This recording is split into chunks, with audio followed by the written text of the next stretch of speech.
And the stress that that adds to their lives unnecessarily should not happen, did not need to happen. This House came together. I'm so proud of the men and women I serve with in Congress here in the House, where we did our job weeks ago. We sent a bill over to the Senate. That doesn't resolve all of our differences.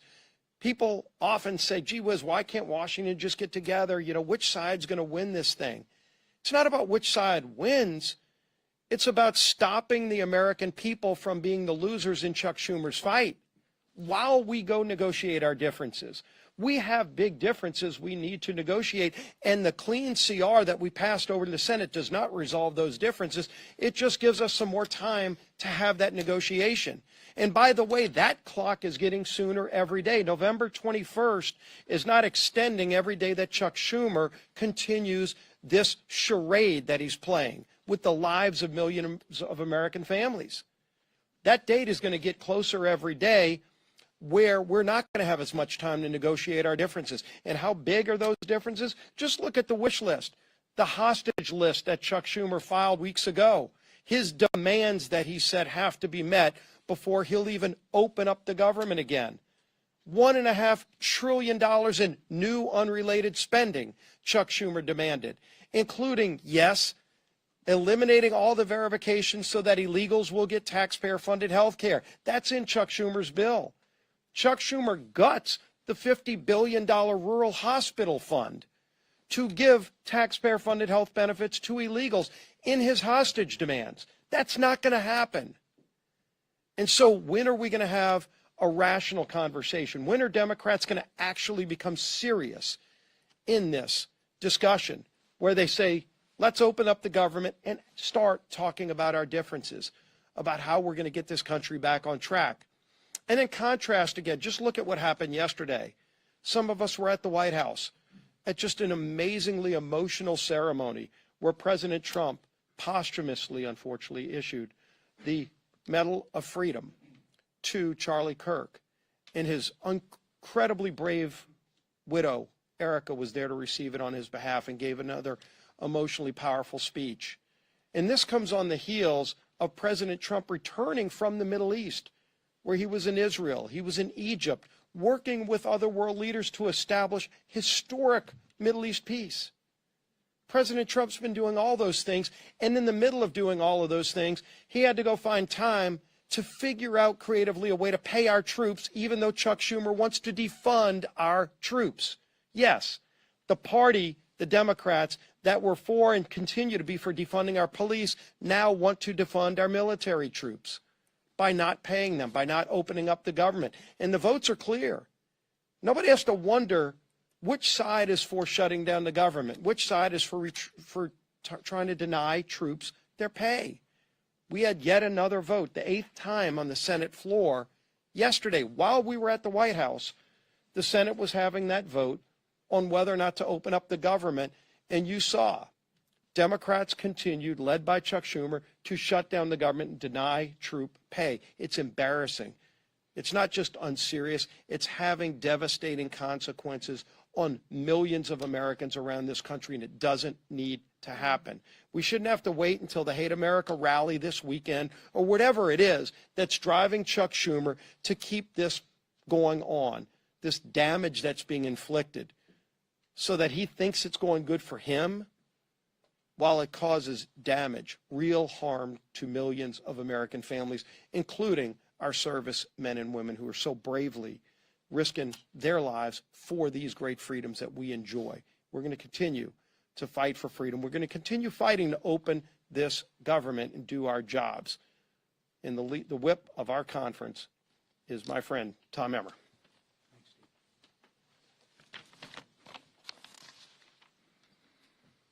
If Chuck Schumer and the Democrats had things their way, more than 1 million service members would not get paid today.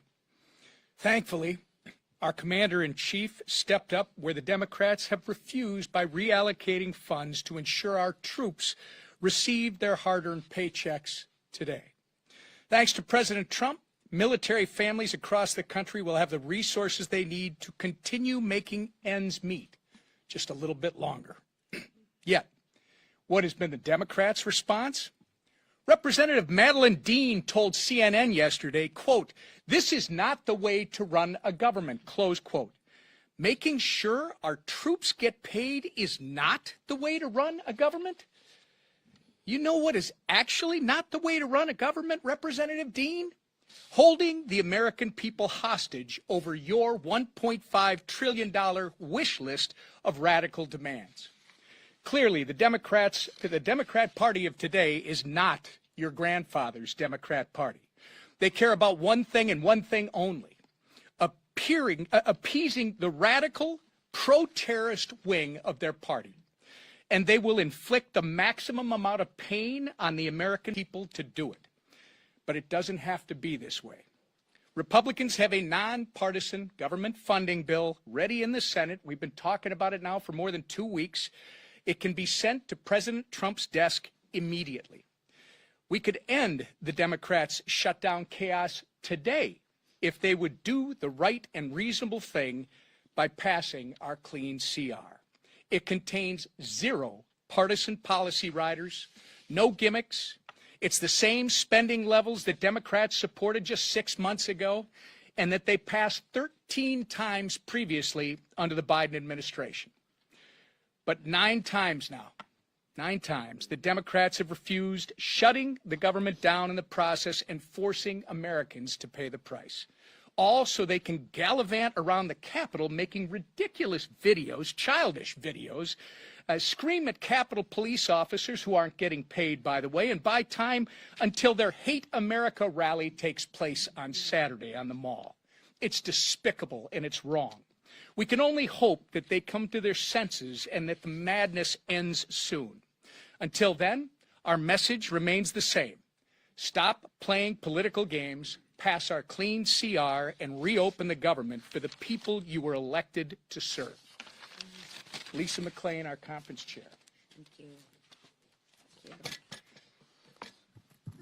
Well, good morning, everybody. Here we are again. I'm going to be very clear. Chuck Schumer wants a dirty deal. I'll say it again. Chuck Schumer wants a dirty deal. One that caters to his radical base. You know, the same crowd planning to protest at their I Hate America rally this weekend. And what is in this so-called deal? Let's take a look at what's in Chuck Schumer's dirty deal. Let me spell it out. It adds $1.5 trillion to our national debt. $1.5 trillion. It hands out health care to illegal immigrants. That's not a talking point. That's a fact. It guts the most historic investment Congress has ever made in rural health care. Again, that's a fact. And it weakens health care for hardworking Americans. Begin to see the compare and contrast? Chuck Schumer and the Democrats want to protect illegals and hurt Americans.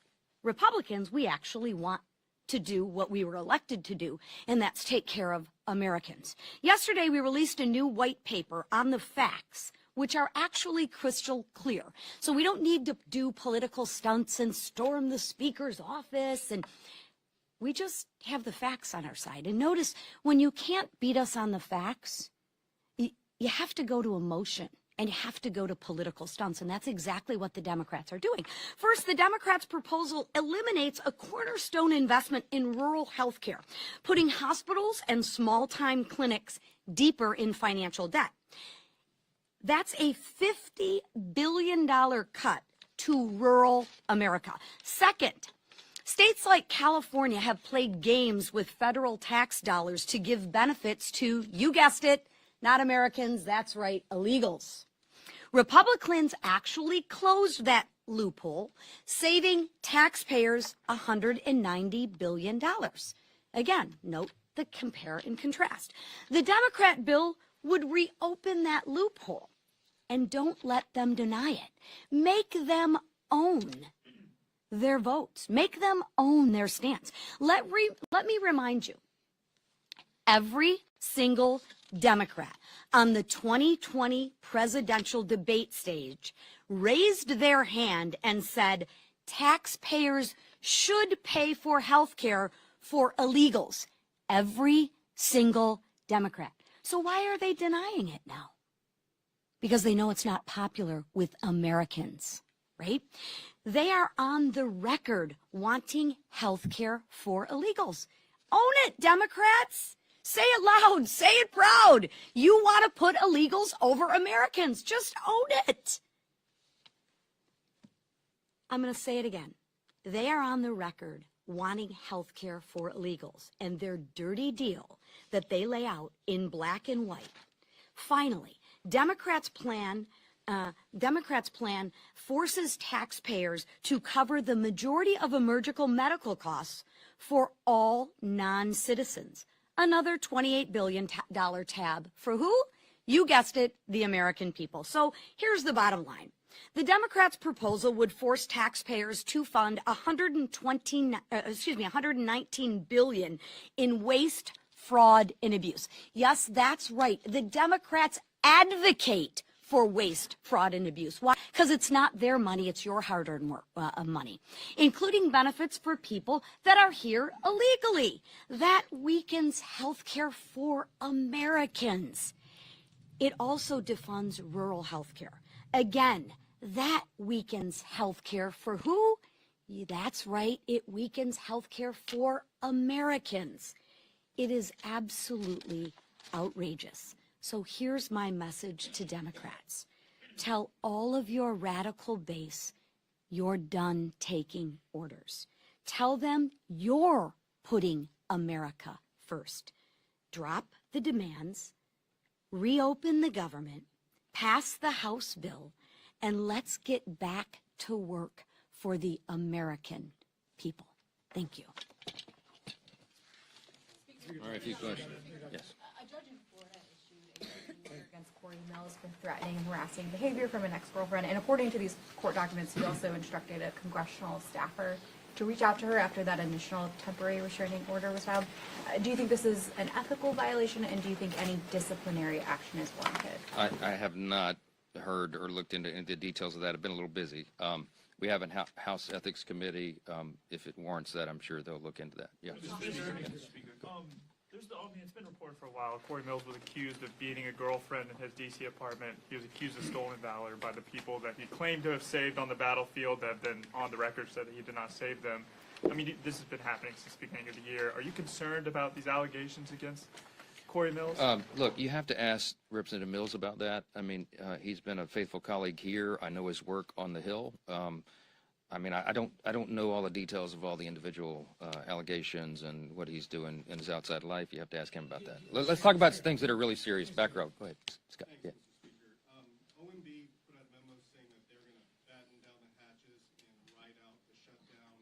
But, as you pointed out, they're going to pay the troops, as well as they said pay law enforcement. Should law enforcement include Capitol Police who protect you, your family, you know, Mr. Scalise, the whip, as well as the Capitol building in general? Yeah, we've always stood with Capitol Police and law enforcement, and we've shown that in word and deed.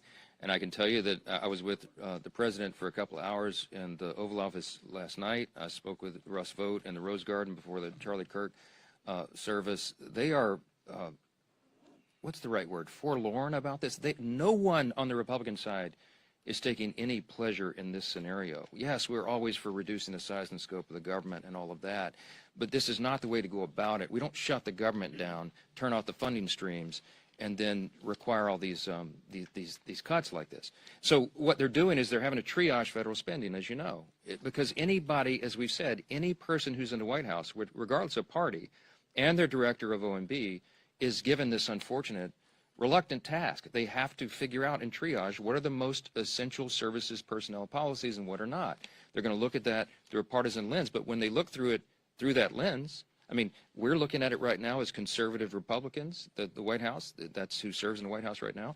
If Joe Biden or Kamala Harris or a Democrat were there, they would look at it with a totally different set of lenses. But I can tell you that when we look at that, we prioritize troops and law enforcement, absolutely. So if there is a mechanism to do that, they will find it, and they will fund it.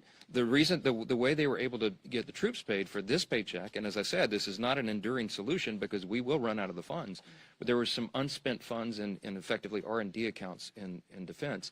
They moved that over to prioritize payment of those who are putting their lives on the line today and who have families in serious situations. that money will be replaced, as has been explained by the White House, after the funding gets going again. If we can find a similar mechanism to take care of Capitol Police, of course, they'll do that, but that's in a separate branch, so a different determination. Yes, sir. Speaker, this is day 15 of the shutdown, though, and Leader Scalise just kind of addressed this, that the 7-week bill that you guys passed before, you guys have already lost 2 weeks of that.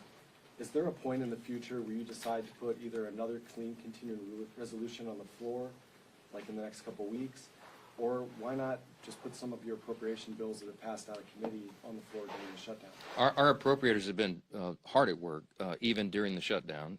They had, remember in the House, we passed all 12 separate appropriations bills through committee, 3 off the floors. There's 9 left. They've been working to put those together and prepare them for action. And whether or not they're all collected here in D.C. or they're working individually at home as a group, you know, we have lots of means of communication right now. So the appropriators are working not just among colleagues in the chamber, but chamber to chamber. So it's a bipartisan discussion that's been going on. As I mentioned several days back, I even spoke myself with Patty Murray, who's the lead on appropriations in the Senate, Democrat side. So that work has been going on. With regard to the timeline of the CR, it would do us no good to pass yet another CR out of the House because it will meet the same fate. Chuck Schumer and the Senate Democrats want to close the government down. They are gleeful about this. They are happy that troops are suffering all this pain, apparently, because they've just voted now 9 times collectively. Democrats in Congress have voted 9 times to block the pay of troops and Capitol Police and all the federal employees and, by extension, all the civilian contractors and everybody else. So we would just be going through an exercise in political futility to pass another CR. It is ironic that the 7 weeks on the clean CR that we passed, September 19th, was a date that was determined by Republicans and Democrats in the House. The appropriators determined together that should be the length of the CR, and they stipulated together that it should be clean. The Democrats at the time said, please don't put any Republican priorities on that so that we can all do this in good faith. And we didn't. We put a clean CR, and still they voted no. Why? Because their leadership, Hakeem Jeffries and Chuck Schumer, told them they had to. So I think appropriators want to get back to work. I know every House Republican does, but we've got to get the lights turned back on, and Chuck Schumer and the Democrats need to vote to do that so we can get back to regular legislative session. Yes, ma'am. Last question. Thank you. Just to follow up, though. So the Senate is actually trying to advance some appropriations bills. Are you saying that if your appropriators get some bills ready for the floor, you'll bring them back, bring the chamber back, even if the CR isn't passed? Leader Thune is trying to advance the defense approach bill today. We'll see how that turns out. My suspicion is the Democrats are going to play their same political games and stop that cold. I hope I'm surprised by that. But we'll see. We're on a 48-hour return notice for House Republicans and the House itself, and dependent upon action in the Senate, we can get all this moving again, and we can get back to all the regular order and all the things that are stacking up on our plates. It is ironic that even though Democrats decided upon the end date, the 7 weeks to go to November 21. It is the Democrat leadership that is eating up the clock. And they are doing great harm to the American people, not just by suspending services, vital services and paychecks, but also because of the backlog of work that the Congress has to get done. And we cannot do it while hardworking Americans are suffering because of these antics. And that's why we're demanding, insisting that they get it open. I'll leave you with this. You've heard the word contrast here a number of times today. So grateful for these Main Street Caucus leaders who came in to help us articulate this contrast. I'll just say this again. You have 2 parties on a split screen right now. You have President Trump and the Republican Party reducing your taxes, cutting government red tape and regulations to get the economy going again, passing historic legislation to boost the economy and bring down the cost of living. You have Republicans who have ended the border crisis, almost 0 illegal crossings in the last 4 months. You have Republicans who are working to end the crime crisis and support law enforcement and ICE officers and all those who are wearing that badge and putting their lives on the line and supporting our troops, as we talked about today. You have Republicans who are ending fraud, waste, and abuse in government and making government work more efficiently and effectively for the people. And you have President Trump and the White House and his administration ending conflicts that are killing millions of people around the world. What have Democrats accomplished in the last 9 months? A government shutdown. I mean, the contrast between these parties could not be any more stark. And I encourage you to watch. We call it the Hate America rally that will happen Saturday. Let's see who shows up for that. I bet you see pro-Hamas supporters. I bet you see Antifa types. I bet you see the Marxists in full display, the people who don't want to stand and defend the foundational truths of this republic. And we do. And that's what we're here doing every single day. And we'll continue to come in every morning and tell the American people the plain and simple facts, because the facts are going to win the day here. The American people are not stupid. They see what's going on, and they know who's to blame. Thanks for being here this morning. Thank you. Welcome, everybody. We're on day 15 of the Democrat government shutdown. Not a good day on Capitol Hill, not a good day across America, because real Americans are feeling the pain due to the Democrats' political nonsense. And we want to specifically focus this morning on one area that's gotten a lot of attention, and one segment of the population that truly deserves better treatment than the Democrats are giving them, and that is our military. Today, if it weren't for the bold leadership of President Trump helping us to protect our military, everyone needs to understand that 1.3 million active duty service members would be missing a paycheck. They'll get their check, thankfully, because President Trump has shown strong leadership. And under his direction, the Department of War has now redirected unspent funds to ensure that our troops are taken care of. And this is while Democrats are playing political games. Last night, they played some games. They stormed my office. Maybe you saw some of the video online that they themselves shared, or someone did. They berated a Capitol Police officer, screamed at him. He was just merely standing his post. Shows again their disdain for law enforcement, as we see all around the country, the Democrats and everyone in that party, screaming, assaulting ICE officers. They did it right here in the Capitol last night. A few members of Congress went into the little foyer of my office and tore down a sign that I had up, and just engaged in all sorts of political stunts and antics. They've been doing that every day now, and it shows their desperation. It also shows a very strong contrast between the party that is working for the people and trying to keep the government open and do the right thing, and the party that is engaging in all this nonsense. But they've shown by their actions and now their votes multiple times now. 9 times the Democrats have voted, counting the House and the Senate Democrats, they have voted to not pay the troops. They have voted to block their paychecks. And it's very serious stuff, and they don't seem to care at all. The problem we have right now is that in spite of President Trump's heroic efforts to make sure they get paid, that is a temporary fix, because the executive branch's help is not permanent. It can't be. And if the Democrats continue to vote to keep the government closed, as they have done now so many times, then we know that U.S. troops are going to risk missing a full paycheck at the end of this month. And that means service members on deployment who've left their young families back home, relying upon these checks. It means service members who are thousands of miles away from home. It means service members trying to make their rent, and those who have ailing relatives that need to be taken care of. None of those people will be paid if the Democrat obstruction continues. And it should outrage every American, because it does us. Democrats in Congress, again, have voted 9 times. Here's the tally.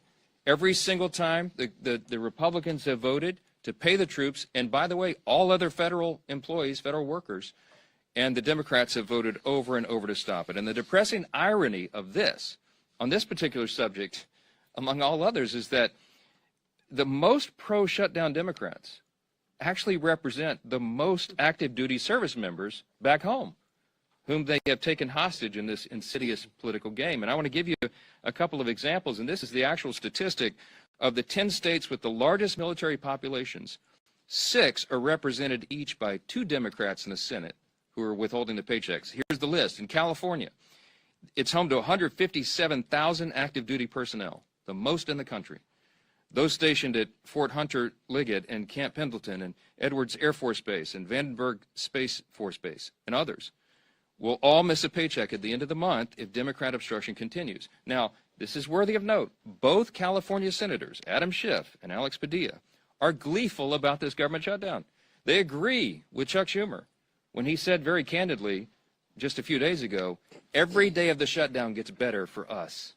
Who is the us? He's talking about Democrats. He thinks this is assisting their party and giving him political cover so he doesn't attract a Marxist challenger in his next Senate reelect. That's what this is about. So he thinks the government shutdown is allowing him to show a fight against President Trump and Republicans, and he is happy about that. And so are Adam Schiff and Alex Padilla, while service members are going without paychecks. Virginia. Virginia is home to 119,000 active duty personnel. It is the second most in the country. Those stationed at Naval Station Norfolk, Quantico, and Fort A.P. Hill, and others will miss paychecks at the end of this month if this is not resolved. Both Virginia senators, Tim Kaine and Mark Warner, are playing political games with the paychecks of 119,000 service members. Georgia's home to 65,000 active duty personnel. It's the sixth most in the country. Those stationed at Fort Benning, Fort Stewart, Moody Air Force Base, and others will miss paychecks. And just last week, this is so aggravating to us. It's so frustrating to us. It's so wrong. We saw service members waiting hours in lines wrapped around the block at Georgia food pantries. And meanwhile, you've got both Georgia senators, John Ossoff and Raphael Warnock, have now voted 8 times against paying those heroes. In Washington, the state of Washington is home to 57,000 active duty personnel. It is the 7th most in the country. And those stationed at Fairchild Air Force Base and Naval Base Kitsap, Joint Base Lewis McChord, and others will miss paychecks. Both Washington senators, Patty Murray and Maria Cantwell, have repeatedly voted against pay for service members in the Evergreen State. Hawaii is home to 43,000 active duty personnel. It is the 8th most in the country. Those stationed at Joint Base Pearl Harbor Hickam, the Schofield Barracks, and others will miss paychecks.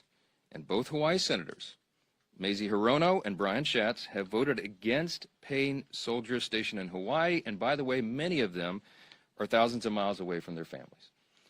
Colorado is home to 35,000 active duty personnel, the 10th most in the country. And those stationed at Fort Carson, Buckley's Space Force Base, Peterson's Space Force Base, and others will miss paychecks. And you guessed it, both Democrat senators are from Colorado, John Hickenlooper, and Michael Bennett, have voted against paying those troops in their state. And I just want to mention New York. It gets honorable mention. It isn't in the top 10, but the Empire State is home to 17,000 active duty personnel, the 17th most in the country. Those stationed at Fort Drum and Fort Hamilton and others will miss paychecks. And sadly, both New York senators, Kirsten Gillibrand and the architect of the shutdown himself, Chuck Schumer, can barely hide their delight that the government is closed and troops are not being paid. I will just say this. There's something that should be remembered by everyone. Democrats say that even missed paychecks for U.S. troops won't be enough to end this shutdown. The Democrats, who we just demonstrated, represent thousands and thousands of the most heroic men and women on the earth, refuse to put their unserious partisan demands to the side and pay the troops. And here are the indisputable facts of this shutdown. Republicans want to pay the troops, and we have shown that with our actions and our votes now 9 times. And the Democrats want to use them as hostages to extort $1.5 trillion in new unserious partisan spending that we just won't go along with. We won't sell out the long-term security and future of the United States so that Chuck Schumer can prevent a primary challenge from his left wing. We will not be a part of that nonsense. And until Schumer and the left wing of his party are satisfied enough that the pain this shutdown has caused has reached a limit that they're satisfied with, then Republicans are going to stand here every single day, and we're going to continue to deliver the simple facts directly to the American people. Now, today we brought in some of our House Republican leaders who represent many of these military districts and that are being so deeply and adversely affected by the Democrats' senseless games. And the first up that I'm delighted to introduce is the chairman of our Main Street Caucus in the House Republican Conference, and that is Congressman Mike Flood. Thank you very much.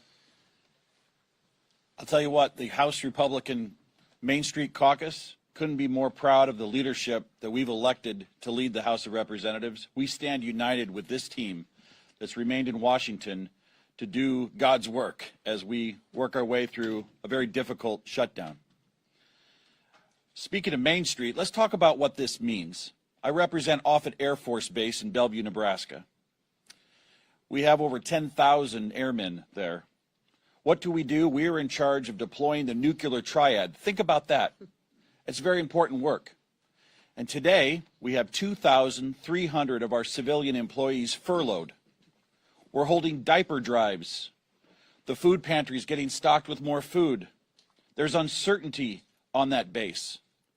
The men and women who go to work every day to keep us safe, to provide that strategic deterrent on what could be the world's worst day, don't need this stress. We don't need this stress, especially to satisfy the political future of a New York Senate leader. This could have been avoided. He did the right thing, Mr. Schumer did in March. He's a pro. He knows political calculus. He paid a high price for it, and now people in my district are paying a high price, and it's not right. And by the way, as a country, we're better than this. We are way better than what's happening across our bases. And so to the people at Offutt Air Force Base and every military installation, the Main Street Caucus is here to say thank you for what you do. Whether you're furloughed or not, we appreciate every single one of you. Thank you again, Mr. Speaker, for having us, and thank you for inviting and including the Main Street Caucus. Well, I'm not going to introduce each of them. I'll ask them to do that themselves, but I do want to introduce you to the vice chair of the Main Street Caucus, and that is Congresswoman Laurel Lee, from the state of Florida. Thank you, Mr. Speaker, and thank you all for being here today. We are here today because the American people deserve to know the truth about why our government is shut down. The reality is simple. This shutdown was entirely preventable. It's happening because Democrats have refused to work with Republicans on our responsible, common sense funding measure. House Republicans did our work. We passed a straightforward extension of funding to keep the government open while ensuring our troops, our Border Patrol agents, and all essential services are fully supported. But at every turn, Senate Democrats have instead chosen obstruction and delay. They voted again and again to stop temporary funding that would have kept the government open. Again and again, they put partisanship ahead of the needs of the American people. And it's hardworking American families that are paying the price. In my district, we see these impacts firsthand. At MacDill Air Force Base, there are thousands of brave men and women in uniform. Many have young families in our schools and spouses who work on base and in our communities. In addition, some of our very best neighbors work as civilian technicians and managers at MacDill and keep critical services, not just for our community, but for our country operating. These are the people who will feel the strain of this shutdown and Washington's dysfunction the most. The service members, the civilian workforce who serves alongside them, and the federal workers and their families. They are now left to worry about their bills, about groceries, about paychecks, all because of political games by Senate Democrats. They deserve better than this. They deserve leadership that puts our country ahead of politics. House Republicans have already voted to ensure our service members receive their pay, and we will not allow America's heroes to suffer because of this political brinksmanship. Thanks to President Trump's leadership, the Pentagon identified funding to make sure that our troops are paid this month, even in the face of this needless shutdown. This is not about politics. It is about priorities. Our priority is the American people. We want to secure our border, to strengthen our military, to restore fiscal sanity to Washington, and ensure that every taxpayer dollar is spent wisely. Senate Democrats have made their priorities clear. They're more interested in protecting wasteful spending and expanding benefits for illegal immigrants than they are in protecting our service members and our hardworking American families. That is unacceptable. To the men and women at MacDill Air Force Base and the families across Florida's 15th Congressional District, and to every American feeling the uncertainty of this shutdown, know this: we are fighting for you. We are fighting to reopen government responsibly, to ensure stability for your families, and to get this country back on track. It's time for Democrats to stop the political games, to stop holding our troops and our federal workers hostage to their agenda, and to join us in putting the American people first. Thank you. And now we have our colleague, Representative Lalota. Good morning, everybody. Fully funding our military is the most important thing our Congress can do. And it's time for Chuck Schumer to do what's right and show a fraction of the courage and selflessness our troops display every day. Before I came to Congress, I was a Navy man. I deployed overseas 3 times alongside some of the most selfless and brave Americans our nation has to offer. These men and women serve their nation in hot engine rooms overseas, on dangerous aircraft carrier decks conducting night flight operations, and on island chains ensuring they didn't become a safe haven for terrorists. The sailors I served with risked everything, time away from home, injury to themselves, and even their own lives in defense of our